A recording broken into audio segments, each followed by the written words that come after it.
लाओ जरा जल्दी जल्दी से सब काम खत्म कर लेती हूँ, जल्दी जल्दी से नाश्ता वगैरह बना देती हूँ जिससे भाभी उठे तो उन्हें भी खाने को मिल जाए। कल रात तक कितनी देर रात तक भाभी को जागना पड़ा। मुन्ना कितना रो रहा था मेरा बाबू, भगवान करे आज उसकी तबीयत ठीक हो। कल तो रात में उसे पता नहीं क्या हो गया था, कितना रो रहा था वो। भैया और भाभी दोनों मिलकर उसे चुप करा रहे थे तब भी चुप नहीं हो रहा था। फिर भैया तो सो गए पर भाभी कितनी देर रात तक जागती रही चिंता में। अच्छा है आज तक कभी भाभी इतना देर तक नहीं सोई, आज अच्छा है थोड़ा देर सो लें भाभी, उन्हें भी थोड़ा आराम मिल जाएगा। तब तक मैं नाश्ता तैयार कर देती हूँ जिससे भाभी उठकर आए तो उन्हें ज़्यादा काम ना करना पड़े, कम से कम उन्हें नाश्ता तो मिल ही जाए। अरे सपना बच्ची तुम यहाँ किचन में? हे भगवान आज मुझे कितना देर हो गई, मेरी बच्ची को खाना बनाना पड़ रहा है। बेटा तुम रहने देती ना, मैं उठकर आती अभी जल्दी से बना देती। अच्छा ठीक है तुम्हें देर हो रही है ना, मैं जल्दी जल्दी से फटाफट से कुछ जल्दी वाला बना देती हूँ। रुक जा तू जा अपने कॉलेज की तैयारी कर। ओहो मेरी प्यारी भाभी, मैं आप ही की वजह से तो जल्दी कर रही थी जिससे आप आओ और आपको कोई काम न करना पड़े और आप हो कि काम करने के लिए परेशान हो। अरे वो कल रात को देर से सोई ना, इसीलिए मेरी सुबह आँख ही नहीं खुली, वरना तो कभी ऐसा नहीं होता। अच्छा बच्ची अब तो जा अपना जाकर तैयारी कर ले, मैं भी जल्दी से तेरे लिए नाश्ता बना देती हूँ। ओहो मेरी प्यारी भाभी नाश्ता बनकर तैयार है, आप और भैया दोनों लोग कर लीजिएगा और मेरे मुन्ने का आप ख्याल रखिएगा भाभी। मैं चलती हूँ कॉलेज के लिए, बाय। बाय बच्ची ध्यान से जाना। हाँ भाभी। जल्दी जल्दी चलती हूँ, निधि के घर से अपना पर्स ले लेती हूँ। अपना पर्स तो मैं निधि के घर पर ही छोड़ आई थी कल जल्दी जल्दी में। फिर मेरा कोई पीछा कर रहा है। ओ मिस्टर ये क्या है, रोज रोज जब मैं कहीं आती जाती रहती हूँ तुम रोज मेरा पीछा करते हो, तुम्हारा दिमाग खराब है? अपने भैया को बुलवा कर कुटवाऊं तुम्हें? बहुत दिनों से देख रही हूँ तुम्हारा मैं, अब बस भी करो, बहुत हो गया। इतना जो तुम मुझे परेशान कर रहे हो ना, एक बार अपने भैया को बता दिया ना सीधा जेल के अंदर ही नजर आओगे, समझ में आई बात? जी प्लीज़ मुझे गलत मत समझिएगा, मेरा नाम अभिमन्यु है, मैं आप ही के सोसाइटी में रहने आया हूँ और मैंने आपको कई बार देखा है, कभी छत पर कभी घर के बाहर। मुझे ना आपसे बहुत ज़रूरी बात करनी है। मैं कोई ऐसा छेड़ने वाला इंसान नहीं हूँ जो मैं आपको छेड़ने के लिए आपका पीछा करूँ, पर मैं क्या करूँ, आपसे कहीं बात ही नहीं हो पाती। आप तो छत पर भी आती हैं तो मेरी और मेरे घर की ओर देखती भी नहीं है। देखिए मुझे गलत मत समझिएगा, बस एक ही बात आपसे कहना चाहता हूँ, मैं आपसे दोस्ती करना चाहता हूँ, प्लीज़ मुझसे दोस्ती कर लीजिए। अरे तुम तो सीधा सर पर ही चढ़े आ रहे हो, मुझे लगता है भैया से तुम्हारी शिकायत करनी ही पड़ेगी। समझे तुम, दूर रहो मुझसे, समझ में आई बात? वरना मुझसे बुरा कोई होगा नहीं। तुम अभी मुझे जानते नहीं हो, तुम्हारे जैसे दिलफेक आशिक ना मैंने बहुत देखे हैं, बड़े आए हो। अरे रुकिए तो, देखिए मैं कोई दिलफेक आशिक, कोई मजनू लफंगा टाइप का आदमी नहीं हूँ। मैं बहुत अच्छी प्राइवेट जॉब भी करता हूँ। देखिए मैं आपको पसंद करता हूँ और इसमें कोई गलत बात नहीं है। आपसे बात करने का और कोई रास्ता समझ में नहीं आया, इसीलिए रोज आपके पीछे चलता था। सोचता था हिम्मत जुटाकर एक दिन कह दूंगा और आज ही बात कह दी। मुझे माफ़ करिएगा, मैं कोई पीछा करने वाला लफंगा टाइप का लड़का नहीं हूँ। मैं ये करना भी नहीं चाहता था, पर आपसे बात करने का मेरे पास और कोई तरीका ही नहीं था। आखिर देखिए, आखिर आज आपने मुझसे बात की ना। तुम ना ऐसे नहीं मानने वाले हो, मुझे लगता है मुझे भैया को बताना ही पड़ेगा। जब तुम्हारी 2-4 हड्डियां पुलिस वाले तोड़ देंगे ना, अपने आप दोस्ती प्यार सब कुछ भूल जाएगा तुम्हें। मेरा तो दिल भी तुम्हारा है, ये हड्डी मांस खून सब कुछ तुम्हारा है, जितना चाहो उतना बहा लो। उफ तक नहीं करूंगा मैं, कसम खाता हूँ। तुम कहना चाहो जिससे कह दो, खुद पुलिस में जाना चाहो चली जाओ, या तुम अगर खुद मुझे मारना चाहती हो तो बताओ, मैं तुम्हें डंडा ले आकर दे दूं। तुम मुझे पीट लो जितना तुम्हारा दिल करे, मेरे शरीर का कोना कोना कभी कुछ भी उफ नहीं करेगा। तुम मुझे चाहे जितना मार लो, तुमसे प्यार जो करता हूँ, अपने आप को तुम्हारे नाम कर चुका हूँ। अब तुम मुझे जिंदा रखो या मार दो, मुझे फर्क नहीं पड़ता। हे भगवान, डायलॉग तो ऐसे ऐसे मार रहा है कि क्या ही कहूँ मैं। बड़ा आया दिल फेंक आशिक कहीं का। हाँ तुम ना एक नंबर के छिछोरे हो, पर मेरा ना इस मोहल्ले में नाम है, समझे तुम? मैं अपना और अपने भैया का नाम नहीं खराब कर सकती। उम्मीद करती हूँ कि तुम्हें मेरी बात समझ में आ गई होगी। इस तरह से किसी शरीफ लड़की का पीछा करना ना बहुत गलत बात होती है, और जो तुम ये कर रहे हो ना इसकी सजा बहुत बड़ी है। अगर मैंने अपने भैया से कह दिया, उन्होंने पुलिस वालों को बता दिया, तो लगभग 4-5 साल तक तुम जेल में ही रहोगे। समझ में आई बात? एक एक बात समझ में आ गई। बस तुम कुटवाना चाहो मुझे कुटवा लो, मारना चाहो मार लो, जो दिल में आए कर लो। मैं तो ऑल योर्स हूँ, पूरा का पूरा तुम्हारा हूँ। जो तुम्हारा दिल करे वो करो। तुम ना ऐसे नहीं सुधरने वाले हो, मुझे पुलिस को इन्फॉर्म करना ही होगा। चलो इसी बहाने ही सही, कम से कम आज तुमने मुझसे बात तो की। मैं तो तब तक तुम्हारे पीछे पड़ा रहूंगा जब तक कि तुम हाँ नहीं कर देती। तुझे मेरी परेशानी पर हंसी आ रही है?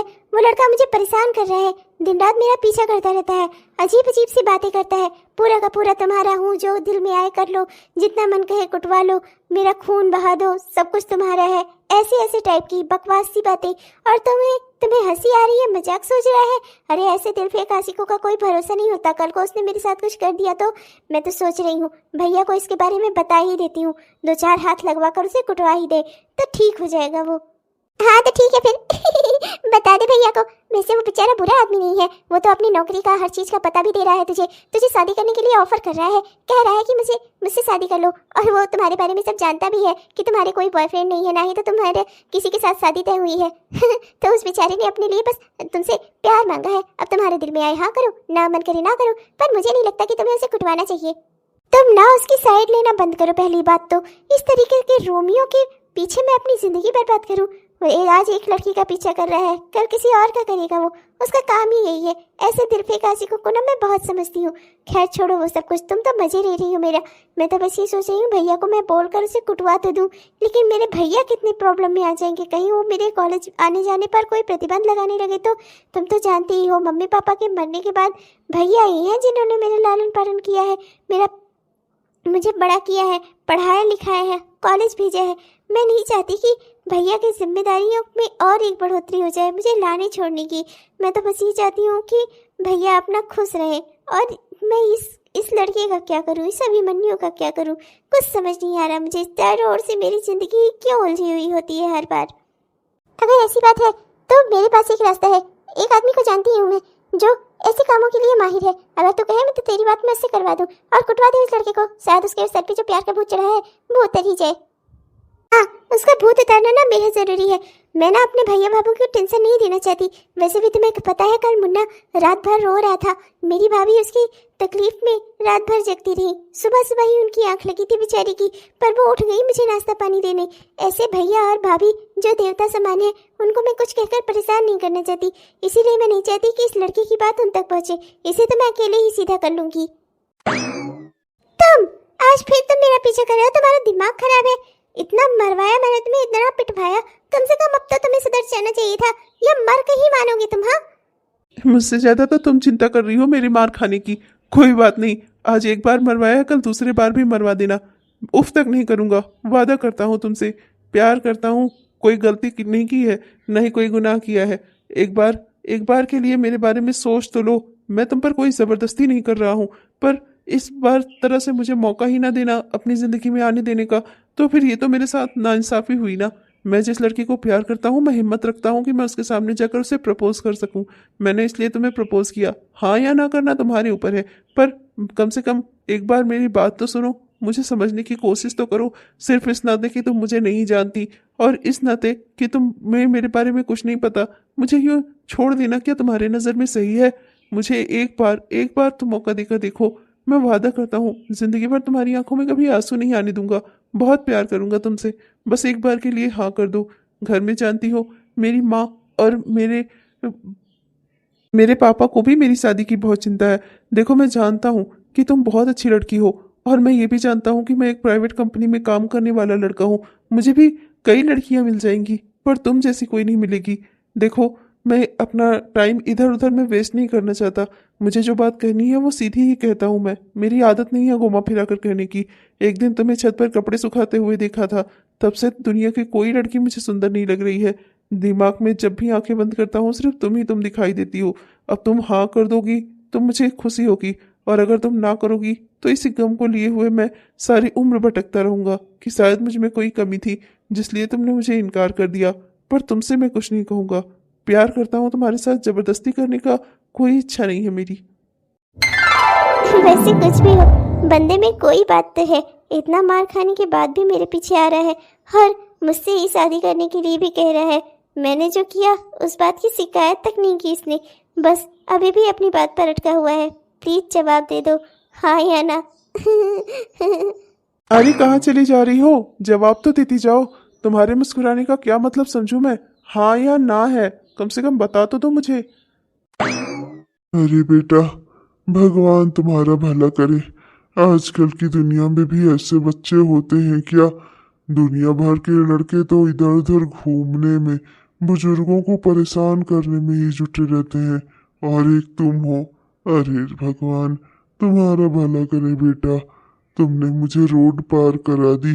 भगवान तुम्हें हमेशा सही सलामत रखे बेटा। अरे नहीं नहीं बाबा, भला मैं आपको रोड क्यों नहीं पार कराऊं? अरे बुजुर्गों की सेवा करना तो अच्छी बात होती है। बुजुर्गों की सेवा करने से ही तो इंसान के लिए स्वर्ग के रास्ते खुलते हैं। देखिए बाबा, मैं जिंदगी पर यकीन नहीं करता, पर मौत को जरूर मानता हूँ। और मैं ये नहीं चाहता कि मेरे मरने के बाद लोग मुझे एक दुष्ट इंसान कहें। मैं तो यही चाहता हूँ कि जब तक जिंदा रहूं धरती पर, बुजुर्गों का आशीर्वाद मेरे सर पर हमेशा बना रहे। अरे बेटा, भगवान तुम्हारा भला करे। अरे बच्चा, लेकिन तुम्हें ये चोट वोट कैसे लग गई? इतना तुम्हें कैसे चोट लग गई? अरे वो कुछ नहीं बाबा, खुद से ही खुद को चोट लग गई है, बस यही समझ लीजिए। अरे बच्चा, ध्यान रखो अपना। अच्छा, मैं चलता हूँ। मुझ जैसे अनजान वृद्ध की तुमने इतनी मदद की, भगवान तुम्हारा भला करेगा। जो भगवान करे कि तुम हमेशा सुखी रहो।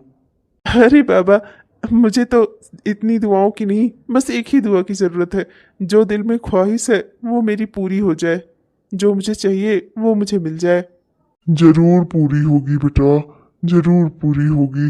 अरे भैया, तुम जैसे लड़के आजकल की दुनिया में कहाँ मिलते हैं।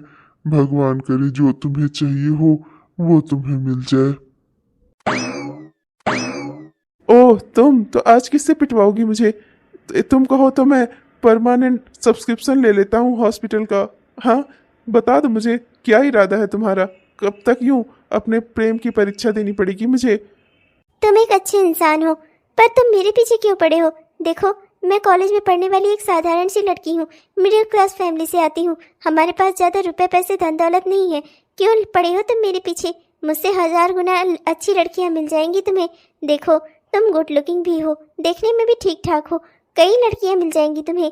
मेरा पीछा करना छोड़ दो। हाँ, तो मतलब मैं तुम्हें हैंडसम लगता हूँ? तो प्लीज फिर, अगर हैंडसम लगता हूँ तो हाँ भी तो कर सकती हो ना। देखो, मैं मेरे लिए ना तुम्हारा जवाब जानना बहुत ज़रूरी है। जब से तुम्हें देखा है, रातों की नींद, दिन का चैन, सब कुछ गायब हो चुका है।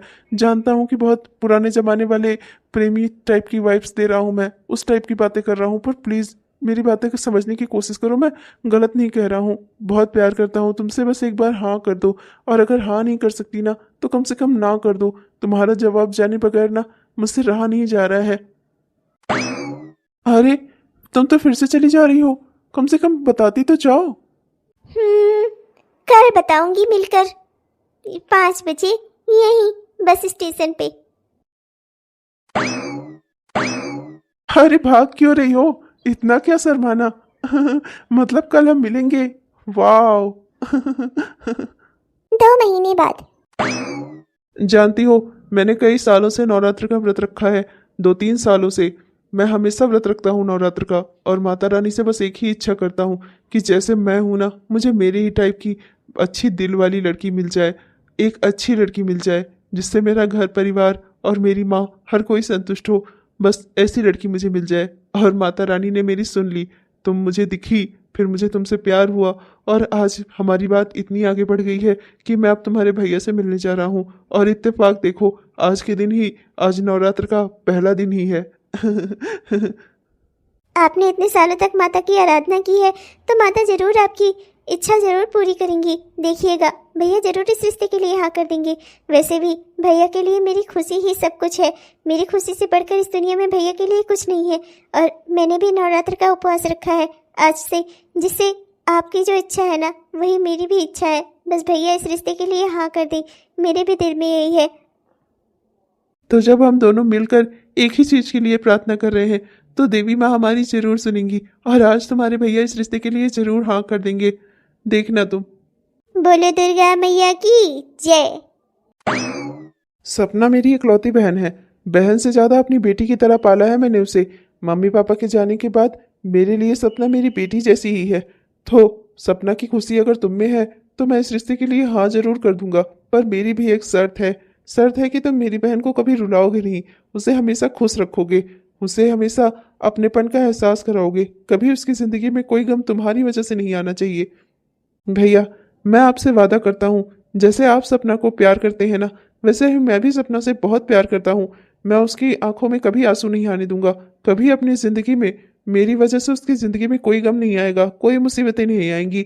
अगर कोई भी मुसीबत आई ना तो उस मुसीबत से लड़ जाऊंगा मैं। सबसे पहले उसकी ऊपर आने वाली किसी भी मुसीबत को मुझसे सामना करना होगा। ये तो बहुत अच्छी बात है। मेरी सपना के लिए इतना अच्छा लड़का, भगवान आपकी बहुत बहुत कृपा है, देवी मैया आपकी बहुत बहुत कृपा है। सबसे पहले मैं अपनी बहन से भी पूछना चाहता हूँ, बहन क्या ये रिश्ता तुम्हें मंजूर है? क्या तुम्हें भी ये लड़का पसंद है? अभिमन्यु तुम्हें भी पसंद है? क्या तुम इससे शादी करना चाहोगी? वैसे तो बहन मैं अभी चाहता था कि तुम पढ़ो लिखो और आगे बढ़ो और अपने पैरों पर खड़ी हो, नौकरी करो, पर अगर तुम्हें ये लड़का पसंद है और तुम इससे शादी करना चाहती हो तो मैं तुम्हें रोकूंगा नहीं। जिंदगी तुम्हारी है, तुम जैसा चाहो वैसा फैसला लो। अब तुम मुझे बताओ, क्या तुम इससे शादी करना चाहती हो? जी भैया, मुझे भी अभिमन्यु पसंद है, मैं भी इससे शादी करना चाहती हूँ। अरे तो बस हो गया, अब तो मोहल्ले में मिठाई बांटने का समय आ गया। बधाई हो भाई, बधाई हो, आपको बधाई हो, अपनी बहन की शादी मुबारक हो आपको। और नंदोई जी आपको भी। मैं अभी आपका मुंह मीठा कराती हूँ। अरे सपना बच्ची, ये तो शर्मा गई। ठीक है, फिर मैं एक बार तुम्हारे घर आना चाहता हूँ, तुम्हारी माँ से और तुम्हारे परिवार वालों से मिलना चाहता हूँ। उसके बाद ही हम शादी की तारीख और आगे का काम आगे बढ़ाएंगे। जी भैया, जरूर। अच्छा भैया नमस्ते, भाभी नमस्ते। कितना अच्छा रिश्ता है ना, भगवान ने खुद हमारी झोली में लाकर गिरा दिया। अच्छा खासा लड़का है, अच्छा खासा घर परिवार है जी, इससे ज्यादा अच्छा कुछ हो ही नहीं सकता हमारी सपना के लिए। भगवान ने मेरी सुन ली, माता रानी ने मेरी सुन ली, मेरी बच्ची का घर बस जाए, वो हमेशा खुश रहे और इतना प्यार करने वाला पति मिले उसे, इससे ज्यादा बड़ी इच्छा मेरी कोई और थी ही नहीं। मैं तो बहुत खुश हूँ। पर आपको क्या हुआ, आपका चेहरा यूं लटका हुआ क्यों है? क्या हुआ, क्या बात हो गई? तुम चाहे जो भी कहो, मेरा दिल तो अभी भी परेशान ही है। मुझे अभी भी कुछ ठीक नहीं लग रहा। मैं तो सपना के लिए अलग अलग तरह का सपना सजाया बैठा था। मैं तो यही चाहता था मेरी बहन पढ़े लिखे आगे बढ़े, अपनी ज़िंदगी में कुछ नाम करे। मैं ये नहीं चाहता था कि अभी इतनी जल्दी ही उसकी शादी कर दूं। अभी तो उसका कॉलेज ख़त्म ही हुआ था, अभी उसे और पढ़ना था, आगे मास्टर्स की डिग्री करती, अपनी ज़िंदगी में कुछ और करती। पर अब वो इस लड़के से शादी करना चाहती है। बहुत अजीब लग रहा है मुझे, सब कुछ बहुत जल्दी जल्दी हो रहा है। ऐसा लग रहा है कहीं मुझसे कोई गलती तो नहीं हो रही। उमा, तुम मुझे बताओ, कहीं मैं कोई गलती तो नहीं कर रहा हूँ ना? मम्मी पापा के जाने के बाद मेरी बहन ही मेरी जिम्मेदारी है। अगर उसकी ज़िंदगी में कुछ मेरी वजह से कोई गलती हुई तो मैं कैसे बर्दाश्त कर पाऊंगा? मरने के बाद मैं मम्मी पापा को क्या मुंह दिखाऊंगा? ऐसा कुछ नहीं है, मुझे लगता है बहन के जल्दी विदा होने के बारे में सोच सोच कर शायद आप परेशान हो रहे हैं। देखिए, अब बहन की शादी भी तो ज़रूरी है, और वैसे भी अगर सपना खुद चाहती है अभिमन्यु से शादी करना तो हमें उसकी इच्छा पूरी कर देनी चाहिए। अभिमन्यु लड़का बुरा नहीं है, देखने में मुझे ठीक ठाक ही लगा और उसकी बातें भी अच्छी ही थी। उसके घर परिवार से मिलकर बाकी जो जांच पड़ताल आपको करनी है वो आप कर लीजिएगा। पर अगर लड़का और लड़की दोनों ने एक दूसरे को पसंद कर लिया है, दोनों बालिग भी हैं, फिर भी अगर वो हमारे आगे आ रहे हैं, हमारी इजाज़त मांग रहे हैं, तो दोनों बच्चे सही है ना जी। मुझे लगता है कि शायद बहन जल्दी विदा हो जाएगी, ये सोच सोच कर ही आपका दिल घबरा रहा है, बाकी कोई दिक्कत की बात नहीं है। और जहाँ तक सवाल है सपना का आगे पढ़ने का, आगे बढ़ने का, तो वो शादी के बाद भी कर सकती है अगर वो करना चाहे तो, है कि नहीं?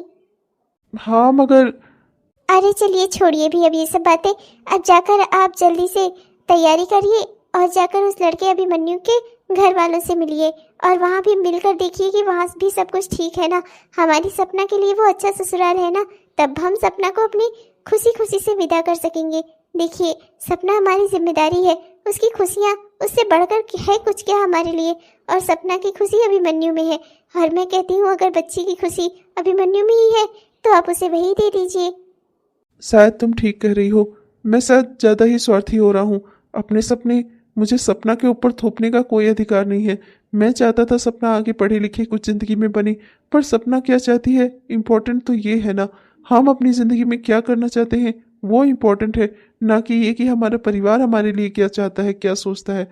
चलो खैर कोई बात नहीं, तुम ठीक कह रही हो, शायद बहन के जाने के बाद से ही दिल घबरा रहा है, पर कोई बात नहीं। मैं कल ही जाता हूँ, अभिमन्यु के घर वालों से भी बात कराता हूँ और देखता हूँ आगे क्या हो सकता है। जल्द से जल्द शादी की तारीख निकलवा कर अभिमन्यु और सपना की शादी कर देता हूँ। ये हुई ना बात, चिंता मत करिए, आपकी बहन सुखी रहेगी, अच्छा खासा लड़का है, सब कुछ ठीक ठाक है, घर परिवार आप देख ही आएंगे। बस अब अभिमन्यु के रूप में अगर सपना को उसकी खुशी मिल गई ना तो उससे ज्यादा खुश कोई नहीं हो सकता, मैं जानती हूँ ना। अच्छा ठीक है, मैं चलती हूँ, आपके लिए चाय बना लाती हूँ, शाम का टाइम हो गया है, चाय पी लीजिए, आपका थोड़ा मूड फ्रेश हो जाएगा। मूड फ्रेश हो जाएगा?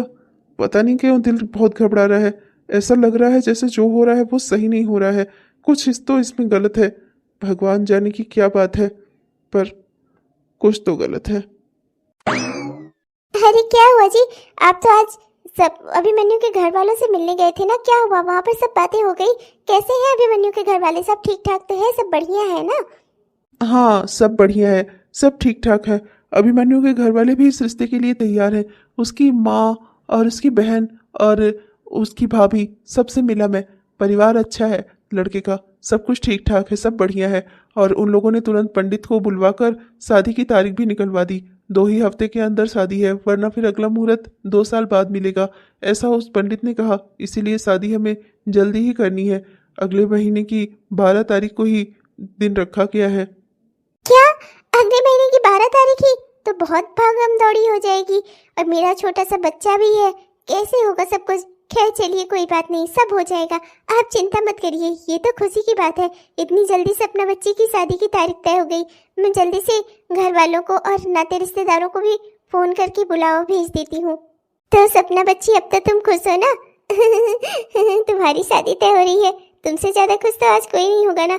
जिंदगी में तुम्हें तुम्हारी खुशियाँ मिल रही हैं जो तुम चाहती थी। तुम और अभिमन्यु हमेशा खुश रहो, ये हम चाहते हैं। ओ भाभी आप भी ना। क्या हुआ, अब आपका मुंह क्यों लटका हुआ है? मैं देख रही हूँ जिस दिन से आप अभिमन्यु से मिले हैं, जिस दिन से उसकी बात हुई है, उस दिन से ही आपका चेहरा लटका हुआ है। बताइए ना मुझे, क्या उसके घर में कुछ हुआ है? वहाँ पर सब ठीक तो था ना? आपका चेहरा यूँ बुझा बुझा सा क्यों लग रहा है मुझे? क्या बात है? कोई दिक्कत परेशानी हो अगर बच्ची के ससुराल में तो मुझे बता दीजिए, अभी से हम ये रिश्ता तोड़ सकते हैं, कहीं और रिश्ता देख लेंगे अपनी बच्ची का। और आप जानते हैं आपकी बहन आपको बहुत मानती है, अगर आप इनकार कर देंगे तो वो मान जाएगी। कोई बात है क्या? प्लीज हमें बताइए। ऐसा कुछ नहीं है, ना तो उन लोगों की कोई दहेज की डिमांड ही है, सब कुछ बहुत अच्छा है। उनकी माँ भी बहुत अच्छी है, बहुत अच्छे से बात कर रही थी मुझसे, पर पता नहीं क्यों मेरा दिल इतना घबरा रहा है, मैं समझ नहीं पा रहा हूँ। जैसे मुझे लग रहा है कि कुछ गलत होने वाला है, समझ नहीं आ रहा मुझे। बस सब सही रहे, भगवान से यही दुआ करता हूँ। अपनी माँ बाप के जाने के बाद सपना को कभी रोने नहीं दिया, आगे भी जिंदगी में यही उम्मीद करता हूँ कि मेरी बच्ची रोए ना, बस एक ही इच्छा है मेरी। चिंता मत करिए, सपना बिल्कुल नहीं रोएगी। सपना की खुशी है अभिमन्यु में और वो खुश रहेगी। अभिमन्यु भी अच्छा लड़का है, हम भी तो उससे मिल चुके हैं, और आप कह ही रहे हैं उसका परिवार भी अच्छा है, फिर किस बात की चिंता? अब चिंता छोड़ भी दीजिए, सपना खुश रहेगी अपने परिवार में। हाँ, बस भगवान करे कि तुम्हारी बातें हमेशा सच साबित हों। भाभी मैं आपको बहुत याद करूंगी, आपके बिना और भैया के बिना मैं कैसे रहूंगी, मुझे समझ नहीं आ रहा। सब ठीक हो जाएगा सपना बच्ची, धीरे धीरे करके ससुराल में तुम एडजस्ट कर ले जाओगी, मुझे पूरी उम्मीद है। अपनी सास का, अपने पति का और अपने ससुराल वालों का सबका ख्याल रखना, सबके साथ अच्छे से रहना, बस मेरी यही इच्छा है। तुम अपने परिवार में सुखी रहो, सब हो जाएगा बच्ची। और भूलने की क्या जरूरत है मुझे? तो लड़कियां शादी करके ससुराल जाती हैं तो क्या मायके को भूल जाती हैं? जब भी तुम्हारा दिल करे तुम अपने घर चली आना। ये घर भी तुम्हारा अपना ही है, जैसे हमेशा से था वैसे हमेशा रहेगा। कभी जिंदगी में कोई भी मुसीबत हो ना, अपने घर की ओर तुरंत मुड़ाना, वो घर हमेशा तुम्हारे लिए खुला रहेगा। सपना बच्ची, तुम्हें एक बात और बता दूं, तुम्हारे घर के दरवाजे और तुम्हारे भैया भाभी तुम्हारे लिए हमेशा खड़े हैं। जिंदगी में जब भी कोई मुसीबत आए ना, हमेशा हमें फौरन याद करना, हमारे लायक जो भी होगा ना हम ज़रूर करेंगे। तुम हमारे लिए हमारी वही छोटी बच्ची हो और हमेशा ही रहोगी। सपना बेटा, जिंदगी में जब भी तुम्हें मेरी ज़रूरत हो, अपनी भाभी की ज़रूरत हो, हमेशा हमें याद करना। कभी ज़िंदगी में खुद को अकेला मत समझना। हम तुम्हारे साथ भले ना हो, पर हम हमेशा तुम्हारे लिए हैं। जब भी तुम हमें याद करोगी ना, हम हमेशा तुम्हारे लिए खड़े होंगे। भैया भाभी, आप लोगों का ये साथ ही आशीर्वाद हमेशा मुझ पर बना रहे। मुझे इससे ज़्यादा कुछ नहीं चाहिए। आज मेरी शादी के दिन आप लोगों ने मुझे इतना आशीर्वाद दिया, इतना समझाया। मैं हमेशा आप लोगों की ये सारी बातें याद रखूंगी। अच्छा भैया भाभी, अब मैं चलती हूँ। चलो चलो, लड़की की विदाई कराओ भाई। दूल्हे सब बाहर खड़े हैं, बाराती वाले। चलो जल्दी करो। कहाँ चली गई दुल्हन की भाभी, दुल्हन के भैया और दुल्हन? लेकर आओ भाई, बाहर गाड़ी खड़ी हुई है। चलो बच्ची, अब तुम्हारी विदाई का समय आ गया। भगवान तुम्हें हमेशा सुखी रखे। आज तक हमने तुम्हें अपनी बच्ची बनाकर पाला। भगवान तुम्हारी जिंदगी में कभी कोई दुख न दे। भाभी, मैं आप लोगों को हमेशा याद करूंगी, हमेशा फोन करूंगी। आप मुझसे हमेशा जुड़ी रहना भाभी। मुझे कभी जिंदगी में अकेला मत छोड़ना। चिंता मत करो, तुम्हारे भैया वहाँ गए थे अभिमन्यु के यहाँ, उन्होंने सब देख कर आया है। तुम्हारे ससुराल वाले सब बहुत अच्छे लोग हैं। और अभिमन्यु तो है ही ना, वो तुमसे जितना प्यार करता है, तुम उससे कुछ भी बात कह सकती हो। अपनी जिंदगी में कोई भी दिक्कत हो ना तो तुम उससे भी कह सकती हो। और हाँ, हमें भी बता सकती हो। हम तुम्हारे लिए जैसे पहले थे ना, वैसे ही आगे भी रहेंगे। सपना, जिंदगी में कोई भी मुसीबत आए ना बेटा, हमेशा अपने भैया भाभी को तुरंत याद करना, ठीक है? कभी खुद को अकेला मत समझना। हम तुम्हारे लिए हमेशा हैं। हम तुम्हें घर से विदा कर रहे हैं, दिल से नहीं। भाभी। भाभी, आप इतना रोक क्यों रही हो? आपका यहाँ आने का दिल नहीं था क्या? भैया आपको पसंद नहीं है क्या? भैया से शादी आप नहीं करना चाहती थी क्या? चुप कर पागल, वरना एक रपटा खींच के लगाऊंगी, अभी दिमाग सही हो जाएगा तेरा। छेड़ने की भी कोई सीमा होती है। बेचारी अभी अपना घर परिवार छोड़कर आई है और तू अभी से इससे छेड़खानी करने में लग गई। अरे तेरी भाभी है, पूरी उम्र पड़ी है, जितना मन करेगा उतनी छेड़खानी करना, पर इस वक्त नहीं। देख नहीं रही बेचारी कितना रो रही है।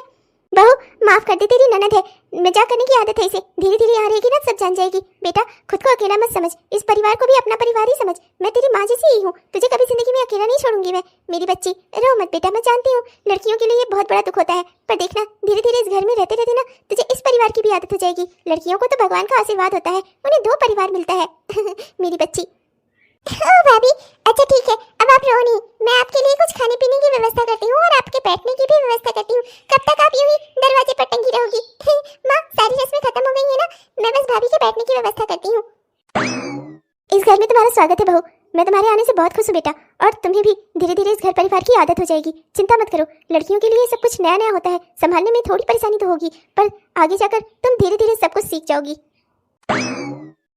क्या मैं इस परिवार में एडजस्ट कर पाऊंगी?